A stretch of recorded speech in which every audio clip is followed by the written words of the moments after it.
Joe's on a heater on Craftsmaster Journey. Good for him. That's awesome. So people will arrive late, and right in the middle of my rant, they're gonna come on over here and log in. Good for Joe. You need a heater every once in a while, don't you? Just to kind of get through your day. I think sometimes that. I know Joe had a stretch there where he was having a rough time, and that's actually a huge help. And actually, Joe is the kind of guy I want to talk about today. So hopefully, when he's done, tell him on his channel when he's done, come on over here and listen to what I got to say. Good morning, everybody. Welcome. It's Tuesday on House Edge Live, and we're gonna go a little opposite of our normal flow, but we're gonna go fact or fiction today. Really, I should have called today's episode. I think I did. I called it the Flyshit and Pepper episode, and we're gonna talk a little bit about what that means to me. And I think I've done this before. I know I've done it before, actually. When my dad passed away a few years back, we did a series of shows on what I call geneisms, right? Things like sayings from my father that have always kind of stuck with me. And it's kind of the thing where if I ever write a book, and I will write a couple of books probably, but if I write a book that's not gambling related, I would probably write a book about like the things my dads have said to me that have stuck with me, right? Now there's lots of books like that out there. And I think, I don't know, there's just some interesting stuff. Anyway, Flyshit and Pepper was one. When I first met my dad, and I say that because he's not my real dad. My father, my stepfather, I met him when I was in first grade or something like that. And anyway, one of the things he told me was this, and I'll never forget this because I was, a little soft when I was growing up. And we lived in Jersey, outside of Philly, and he had lost his dad when he was like 12, and he had to basically run the family business and kind of be the guy. And he valued street smarts and wisdom above almost everything.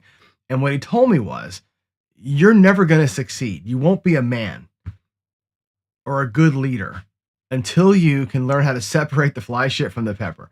And when I was a young kid, of course, at 10, 11 years old, I had no idea what he meant, right? I didn't get the saying. I get the saying today, of course, right? And so I want to talk to you about that today, about separating the fly shit from the pepper. And we're going to do it specifically with regards to the way that we look at YouTubers and the content that's out there for people to consume today. And I think it's in a bad state. I think the gambling content has gotten into a terrible state. And I want to talk through it with you. And it's the kind of thing that makes me want to stop doing shows and stop putting videos out and just do my normal thing.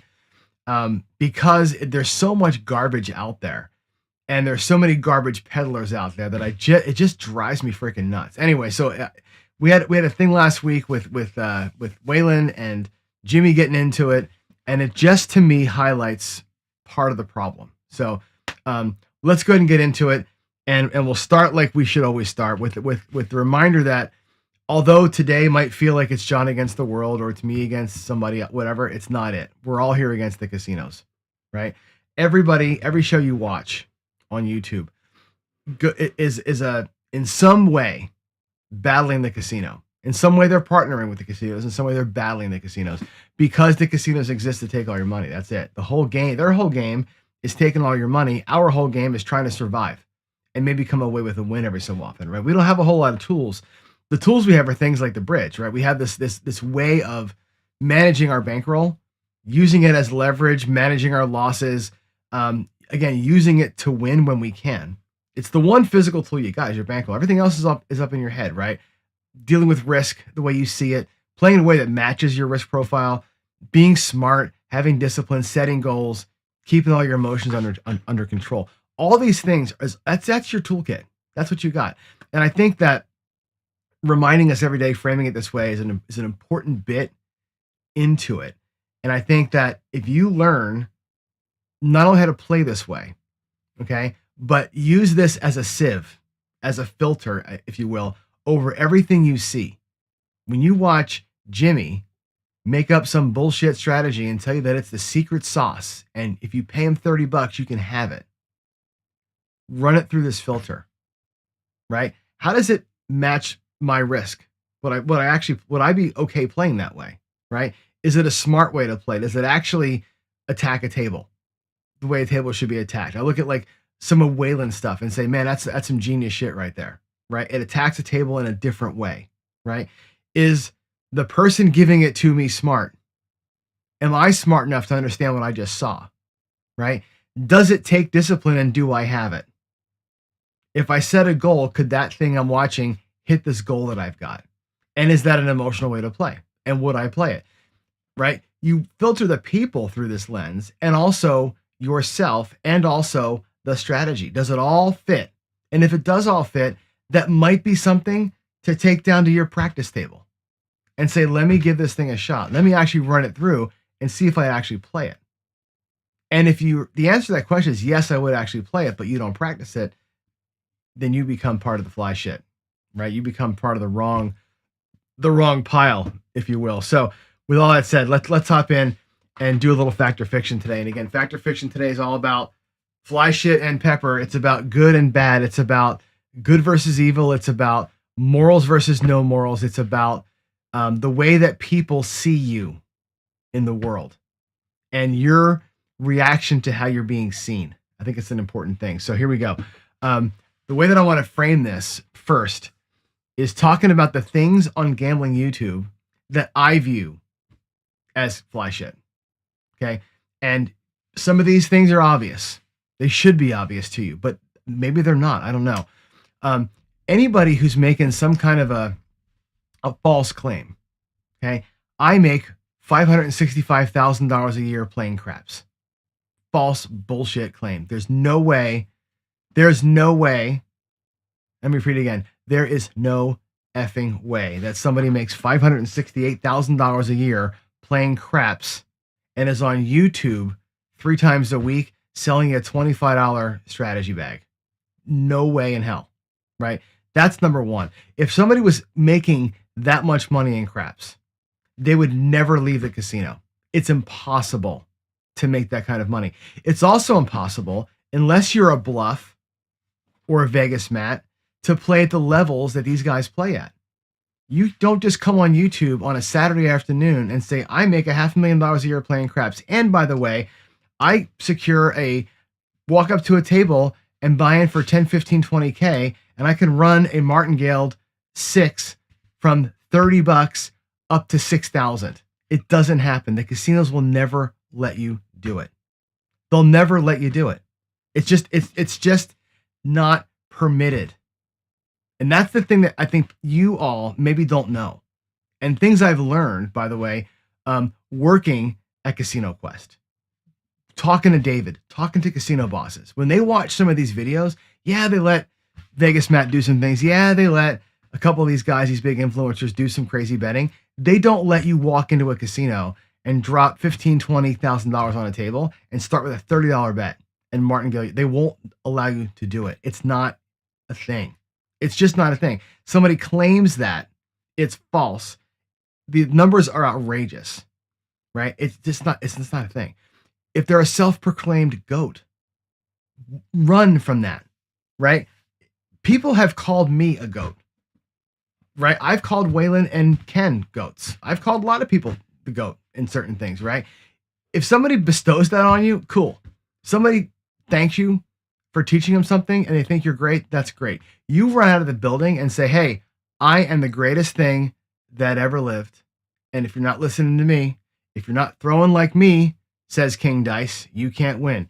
If you're not betting like me by buying my strategies, you can't win, says Jimmy. Follow? If you don't do exactly as I do it, says Bone Thrower, you'll be a lifetime loser, right? Self-proclaiming yourself as the GOAT should be key number one. They're storytellers, and they're always the star of their own bullshit. They're the star of their own lie. These guys, look at some of them. Look at some of them. What are they out there for? What are they out there doing? What's their moral compass? Do they have a moral compass? Are they in this at all for the right reasons? Or are they in this only to suck you dry, right? King Dice is trying to sell a program. King Dice went out there and said, I'm the best tosser on the planet. And if you can't shoot, you can't win. And by the way, here's where you go to sign up to give me $2,000 so I can show you how to be like me. He came out of nowhere and declared himself the greatest. That's bullshit. That's fly shit. I can't wait till Fran has him on Casino Tiers. You'll see what a bullshit, self-proclaiming asshole that guy is. The outrageous claims, right? Him sitting by the pool waving 10 grand. How do you win 10 grand playing craps? You play with me and you shoot the bullshit. It's bullshit, right? What are they here for, right? If their whole purpose on YouTube is to make money from y'all, Mickey Mace, another one. Mickey Mace, here it is. I was going to say this thing, was banned not because he took down Baccarat or some killer system. You're exactly right. He didn't trash a hotel room. He trashed a hotel. They gave him, now, the truth of his story is, yeah, he had a bunch of money. And yeah, he went in there and he won a bunch and lost. That's all not false, right? The amounts he claims to have won and lost, bullshit. You're not putting $1 million a hand down. There's not a casino in town that will take $1 million per hand bet just because of who you are. Nobody gets that kind of action. And if you do get that kind of action, the amount of stuff you got to go through by Nevada Gaming to get approved. It's not just the casino. Nevada Gaming gets involved when you're making $25,000, $30,000, $50,000, $100,000, $1 million size bets. The gaming gets involved, not the casino. Mickey Mace is not passing Nevada Gaming to get that kind of action is bullshit. But they did let him gamble big. They did give him a bunch of stuff. He destroyed hotel rooms. He wasted their planes. He destroyed a jet. His people partied and destroyed a jet while he was flying between Vegas and LA to pick up his keys and shit that he forgot, right? He's a storyteller who's always a star of his own bullshit. That's the kind of guy you got to run from. Self-proclaimed GOAT. That's horse crap. I can't believe that people watch anything that guy says. And they do. And part of the problem, right, is that YouTubers will have him on because it's cool to have Mickey Mace on. I can get 1 billion views on this video and I can make money from it, right? I didn't start YouTube to make money. It's nice that I make a little bit of money from it, but it's not enough money to do anything with, right? But if I started a channel for the sole purpose of sucking you dry, taking your money, I'm no better than the casino. I'm no better than, as Ken would say, P.T. Barnum. I'm no better than any scam artist. I'm the greatest craps player of all time. Says me. I go to the casino and buy them for 10,000 and I win 20 every time I go because I'm the best. And here's the way I play. But I'm going to show you part of it. And then you come over here and pay me for it. That's what these people do. That's dangerous. And if you get sucked into it because you've been waiting your whole life to get the fucking secret, and here's a guy selling you a secret, a guy that doesn't know how to play the game. You can tell by the videos, they don't know how to play the game. They don't know the rhythm of the puck. They don't know how the bets pay. They don't know dick about the game they're trying to teach you, sell you on, that they're the best of. That's Flyshit. That's somebody whose sole purpose is to take your money because he knows you're weak and knows you need shit. Now, the flip side of that, and again, I'm going to quote my good friend Ken from Ken Knows Gambling. If you're getting sucked into that, you're part of the problem too, because you're allowing it to happen. People who paid King Dice to learn how to throw dice, people who pay Jimmy for strategies, people who pay some of these other charlatans out there, right, for the secret, are part of the problem, right? We always say in politics, vote with your wallet. If you're voting for a guy or a gal that turns out to be the problem, you're the problem. Vote with your wallet. Get these people out of office. Get these people off of YouTube. I'm looking at Bluff, by the way. Bluff doesn't give false claims or outrageous claims, right? Or he doesn't even call himself the GOAT. He's not a storyteller. He ain't the star of his own lie. Okay? But what Bluff does is sell you a lie. What Bluff does is do things that are so, and Vegas Matt too, that are so heinous and out of the, and there's other guys too. I forget the one guy's name, the Degen Dalt or some shit, right? These guys just light money on fire because it gets eyeballs. And because it gets eyeballs, YouTube pays them massive amounts of money. That massive amount of money goes back to the casino for another video where they're blowing it all up and people get sucked into it. They get sucked into it. And what happens is this, you watch Bluff burn 10 grand a hand on a round of blackjack and you think you can do that. Then you watch Waylon, then you watch Jimmy, you watch somebody else go, hey, buy for $5,000, you can do this too. And you go, oh my God, I think I can do it. You're building your own pile of fly shit by watching that stuff. by consuming that kind of content and by paying them $1, right? Joe, I have a good toss, Joe, by the way. I heard Joe was on a heater today, right? Joe from Craftmaster Journey is a GOAT. He's not self-proclaimed. Joe has never said and will never say, I'm the greatest thrower on the planet. Joe has never said and will never say, if you want to throw like me, pay me. That's not Joe's way. That's not Joe's way, because Joe is not part of the Flyshit group. Joe is part of the Pepper group. Okay. And when you look at, when I say, oh crap, wrong direction. When I say Pepper, this is what I'm talking about. People who have your best interest at heart. People who have solid ethics and morals. People have a clear purpose. If a channel doesn't have a clear purpose beyond, let me just take your fucking money, it's fly shit.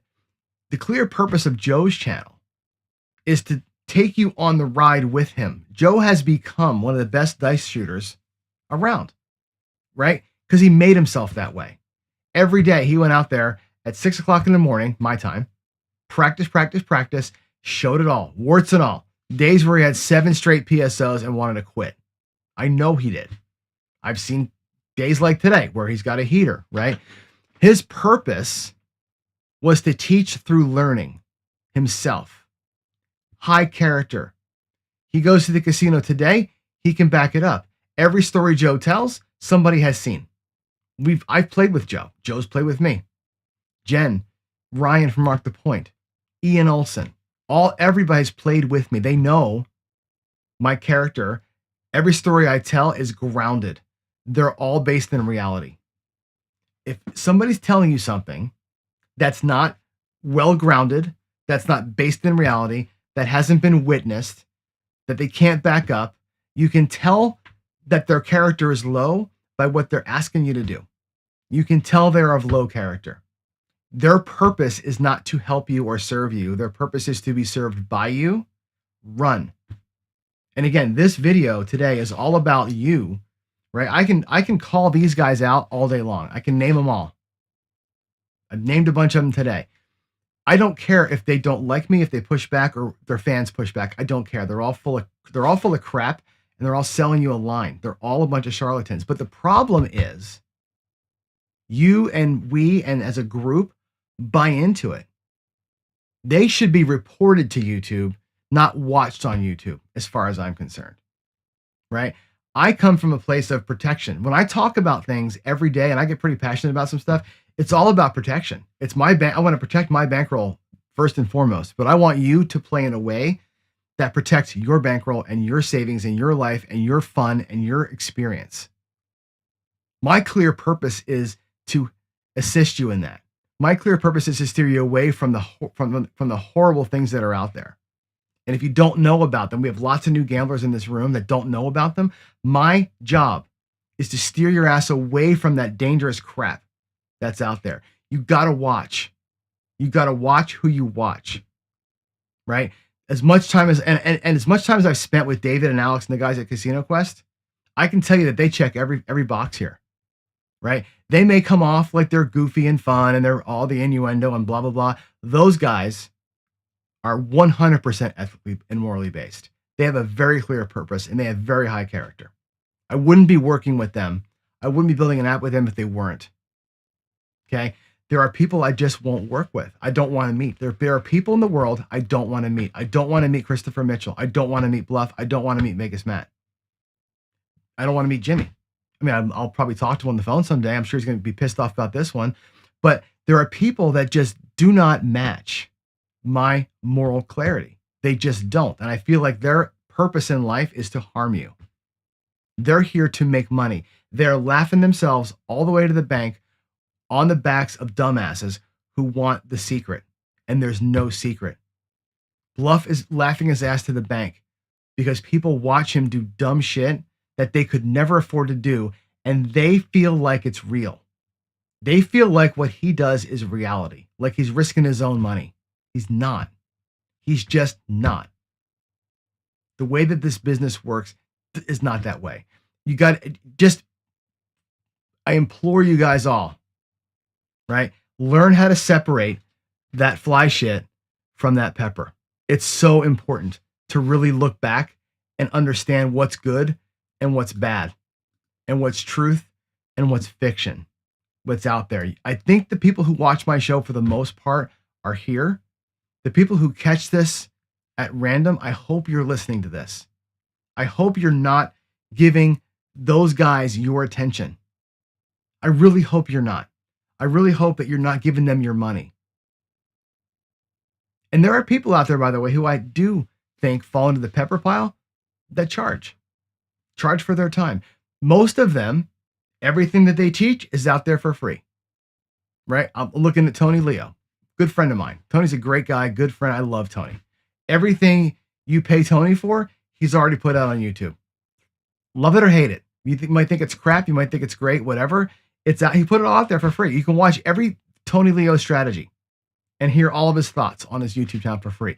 You want to go and talk to him, sit down on his couch and have a coffee and talk through it, get on his table and ask questions. That's where he charges. That's okay.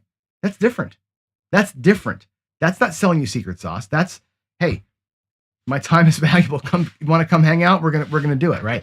That's a different story than the guys that are charging you for the next greatest thing. I just hate it. Yeah, bluff makes crazy money, right? But again, where's the money coming from? It's coming from eyeballs. Just like Mr. Beast, it's all eyeballs, right? If I could get 1 million views per video, I'd make $100,000 a month. And if I went to the casino, I lit it on fire, I'd make, $250 the next month. That's exactly what happens here, guys. Be careful about it. Be careful what you see. Be careful what you see. And I'll leave it with this, right? Not that, with this thought. When someone shows you who they are, even worse, if they tell you who they are, believe them. Most of the time, it's the truth. And the way they conduct themselves speaks to that. You look at the Jimmy and Waylon bullshit that happened last week, the way that was conducted was horrible. Both guys didn't like how either one of them handled that situation, right? I think maturity didn't level out in that one on both cases, right? I think that I think Ken addressed it. I'm not going to readdress the whole thing because Ken did a great job of that, right? But, jumping out there and just calling somebody an idiot because you don't like what they had to say about you, that speaks to your character. I'm sorry, that speaks to your character. And that's where I find low character people are people I don't want in my life. And that's just it. That's just it. I know this sounds like I'm coming from some high horse, but trust me, if I sell a book with strategies in it, the whole point of me selling the book is to give you a resource that you can hold on to. It's not for the $25. Trust me, right? You sell a book for $25, you might get 3. It's not about the money. It's about giving you a better way to experience what I'm trying to say and make it real and last. Right? It's conviction. I think if I can sum it all up, the one word I would use is conviction. What is somebody convicted to do? Are they convicted to take your money? Are they convicted to walk with you? I would rather be the kind of person that walks with you. I hope that makes sense. And that's kind of all I got. So I know it's kind of a weird rant, but that's where I'm at today. I'm going to go through and just look at some comments and see what we have here. Greg. Oh, Greg. There you go, man. I'll be back in about a month or so.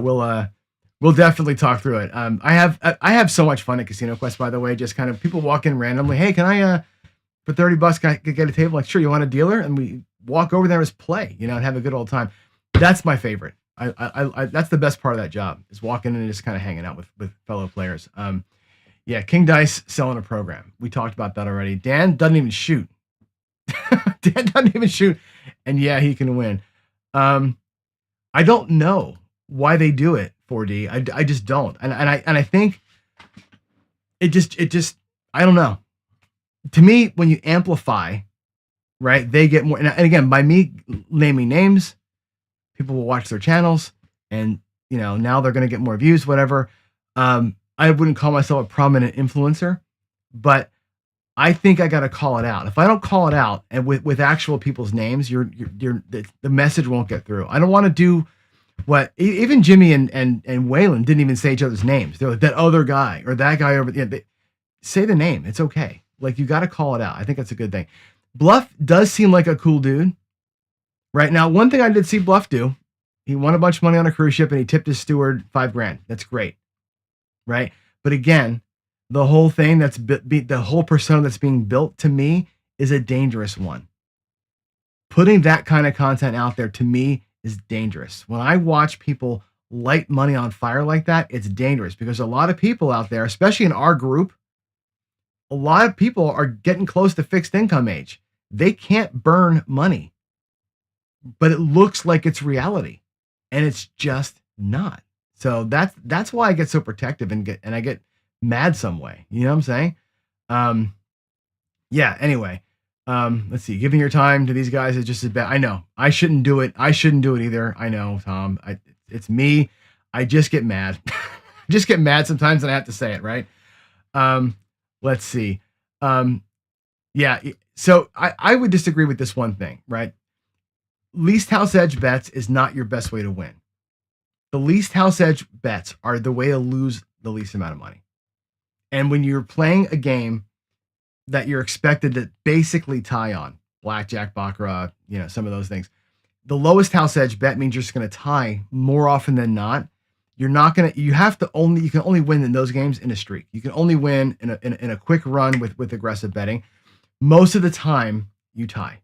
That's the problem I have with the math guys, honestly, is that it's barking about the low house edge games.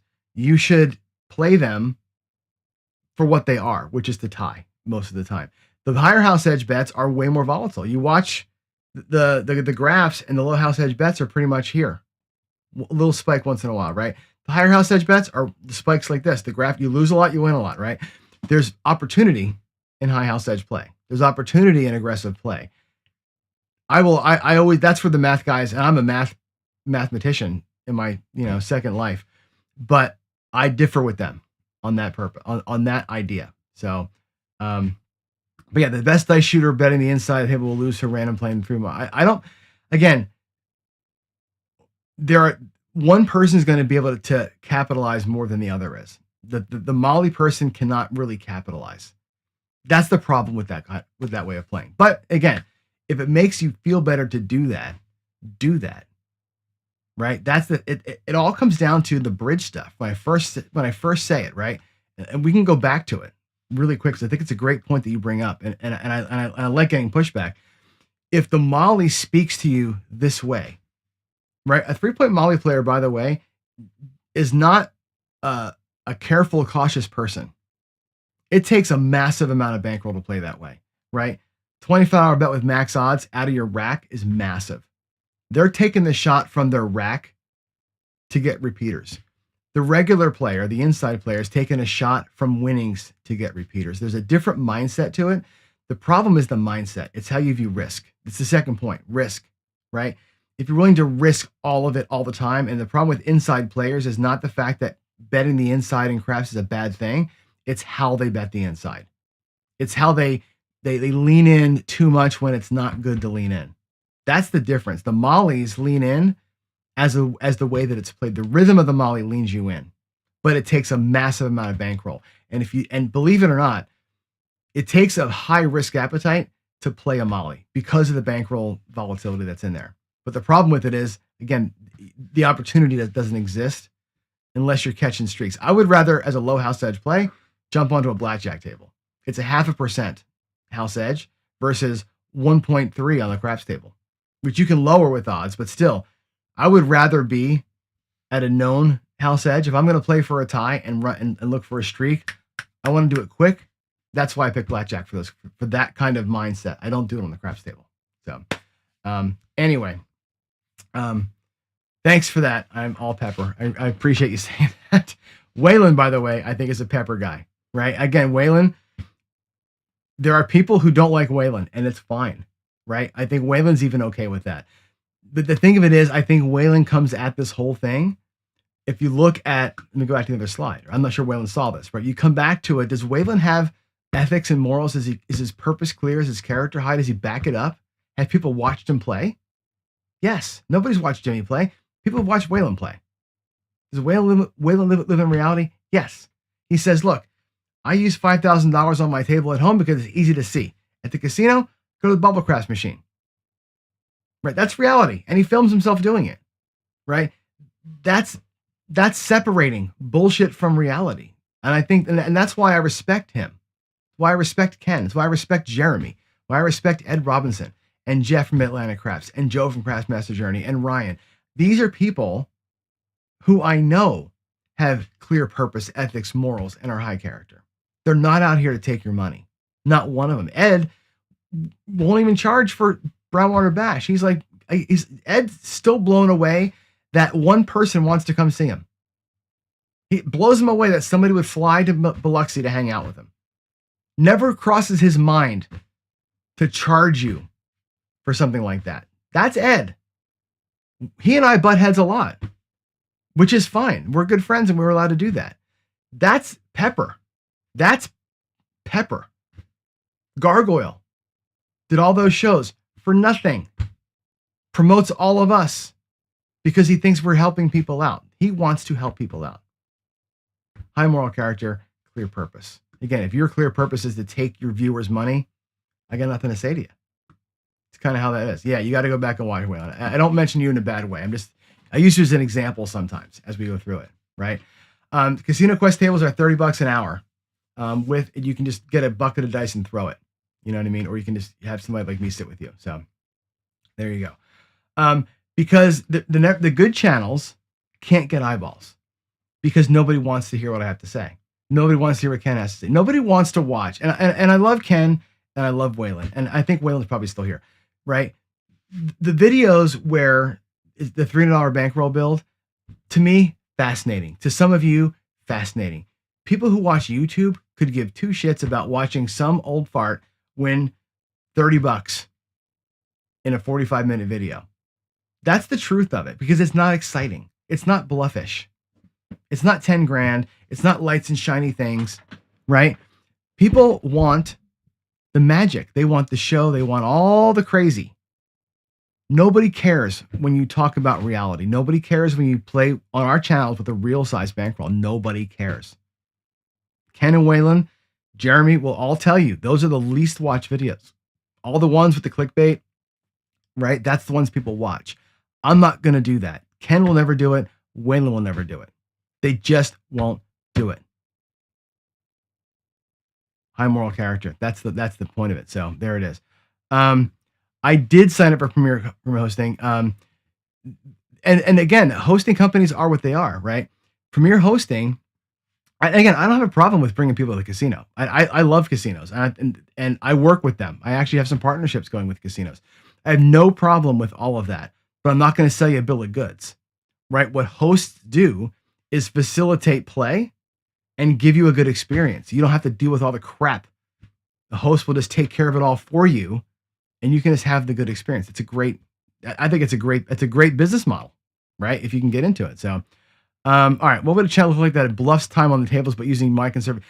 Nobody would watch it. You're right. Nobody would watch it. Right. Alex did it. Alex from Casino Quest, one of the most popular guys on YouTube, went to the casino with $500 and went every single day and tried to just double his money. Nobody cares. Nobody cares because it's not piles of money. It's not imaginary funds. Nobody wants reality, but the reality is it's all this stuff is real. So there it is. I appreciate you, Dan. That's good to hear that. Right. And I think, yeah, those guys, the amount of eyeballs they get to me is a little bit discouraging. It's discouraging to know that that's what's popular. I guess that would say, right? Does that make sense? Let's see what else we have here. Yeah, the all day. I love the all day strategy. The all day strategy and the horsemen are so similar. They're both awesome. My take on the Jimmy Waylon thing, honestly, is this. I don't think, again, Ken said it better than I could ever say it, right? But what Waylon has to realize is this. Waylon's, and I hope Waylon, say hi if you're still here. I really want you to hear what I'm about to say. I think it's important. What Waylon has done, okay, is not to invent a million strategies, right? All of the things that Waylon does are born of the same tree. It's all different versions of the D'Alembert, whatever you want to call it, the ladder system, right? The ladder's been around since the dawn of time, the ladder system, right? up as you win, or up as you lose, down as you win. It's a thing. What Waylon has done with it, though, is brought it to craps. And he brought it to craps in a way that I think is engaging. Okay? What he's done is, if you're laddering the 4 and the 10, or the 5 and the 9, or the ins, it doesn't matter what you're laddering, right? Waylon's put a lot of time into making sure the math of those ladders work. It's not always just up a unit. There's levels in there that you have to think about. He's done the thinking for you. Waylon also, again, ladders and craps like nobody else really ever talks about. He brought it to the forefront. Waylon created these strategies on the craps table and shares them in craps. Most ladder systems, 99.8% of them, baccarat roulette, blackjack. That's where people do the ladders and the negative progressions, not on the craps table. He's brought that right here in front of us. We can all see it everyday life. And it's like, wow, that's really I never thought of it. I never thought of craps in a ladder way. I've done ladders in baccarat and blackjack from when I was 20. I never thought to do it on a craps table the way he does it. He's popularized it. He's named them, right? He might do the 410 ladder and name it some whatever he called the Dixie Wonderland, blah, blah, blah. Who cares what the fuck he names it? You name it so you don't forget what it's called. You name it so it's got a thing we can all, oh, okay, I know what he's talking about. That's why you name them, right? So yeah, Waylon invented the names. He didn't invent the ladder, but the way that Waylon plays it, the way that Waylon explains how the ladders work, the way that he works his bankroll while playing a ladder, the way that he talks about the 4 and 10 versus the 7, the way that his brain thinks about the ladder is what's unique. And the way that he speaks about it is unique. And he's not selling it to you. Somebody else comes along and calls him an idiot and a moron and whatever else Jimmy called him in response to Waylon saying, and I don't know that I agree with this, Waylon probably shouldn't have said, I invented all that stuff, right? Waylon popularized and made it safe. Not safe is the wrong word. Made it approachable. Waylon made laddering craps approachable and popularized it and has done more to grow this game than most people can imagine. For somebody to come out of the blue, who I will go back a screen, right? Who is a self-declared GOAT, right? Somebody comes out and fits all this false claims, outrageous bullshit, right? And call Waylon an idiot? Call Waylon a moron? No, thank you. You can't even pay a bet right. You're going to call this guy who I know has put in thousands of hours a moron? That's worthy of zero respect. Now, do I think that they should have went at it online? No. Handle that like men offline. The way that they went about it, I don't love. I just don't love it, right? And again, you can feel the way you feel, and again, I think being reactionary is always a problem. And I know Waylon gets, he's locked in, man. Waylon's locked in on what he does, and I think what I love about Waylon the most is how locked in he gets on his stuff. Waylon believes so deeply in his way of playing that you don't want everyone to put friction on that, because he will defend it. He'll defend it like he says, I'm not a turn the other cheek Christian. Waylon will defend his way of playing to the death. And that's, I think, a good thing. Do I love the way he does it all the time? No. Right? I don't love always, he went after David and those guys one time. I don't love that. And I told him on the phone, I don't love how you did that. It's okay. We're friends. He cussed me out. I took it. That's what friends do. It's all good, right? I just don't like that public whatever. Right? I just didn't think that was great on other. It was a bad look, I think, in other words, right? But it's over now. And I think, again, Ken addressed it better than anybody else ever could. I just look at, like I said, where's the person's character coming from? Waylon comes from, I worked my ass off on this stuff. I put in the time. I'm going to share it with you because I want to. Not because I want to suck 25 hours out of you. That's the difference to me. That's the difference between Flyshit and Pepper, by the way. Right? It's that moral clarity. I think that's where it is. Anyway, that is, hopefully that makes sense to everybody, right? I just feel like, I don't know. For some reason, I'm on the moral high ground today, and I was mad over the last week. I'm less mad about it today, but I'm still, anyway, there we go. I'm out, guys. You all have a great day. I got to get to work. I'm sorry. I got to cut a little bit short here. I've been through most of the comments. Just remind you again, stay in focus, right? Follow your plan, right? Observe the conditions, play when it's good for you to play, right? Conditions does not mean hot table, cold table. Conditions means, am I feeling good? Am I in a good headspace to play today? Can I control my emotions? Do I understand what I'm playing? And can I stay disciplined? That's it. All right, you guys. I love every one of you. Have a great day. I will see you tomorrow. In the meantime, you keep it simple, right? Admire the simplicity. Be a genius. Love y'all.